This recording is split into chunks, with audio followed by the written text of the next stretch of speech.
I am the Tofu Golem. Please enjoy the video. In this video, I will explain how to make curry eggplant. First, let's gather our ingredients and prepare them for cooking. You will need about 1 pound of eggplant, which is roughly 2 medium-sized eggplants. Also, have on hand 1 can of creamy coconut milk, 1 onion, 2 cloves of garlic, and a 1-inch piece of ginger. Don't forget your favorite curry powder blend, about 2 tablespoons, along with other essential spices. Now that we have our ingredients, let's get them ready for the pan. Start by washing and cutting your eggplant into bite-sized pieces, perhaps 1-inch cubes or half-moon slices. Next, finely dice 1 medium onion, mince 2 cloves of garlic, and grate about 1 inch of fresh ginger.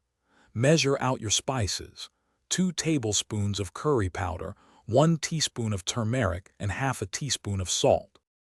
It's time to cook. Heat 1 tablespoon of your preferred cooking oil in a large pan or pot over medium heat. Add the diced onion, minced garlic, and grated ginger, sautéing for about 3 minutes until fragrant. Next, add the prepared eggplant and your measured spices, stirring well and cooking for 5 to 7 minutes until the eggplant begins to soften.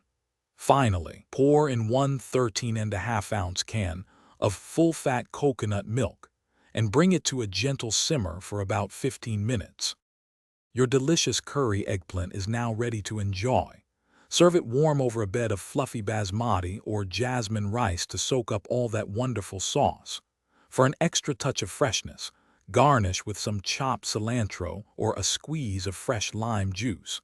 This dish is fantastic on its own, but you could also add some chickpeas or pan-fried tofu for a more substantial meal. Enjoy your homemade creation. Thanks for watching. Consider subscribing if we helped you today.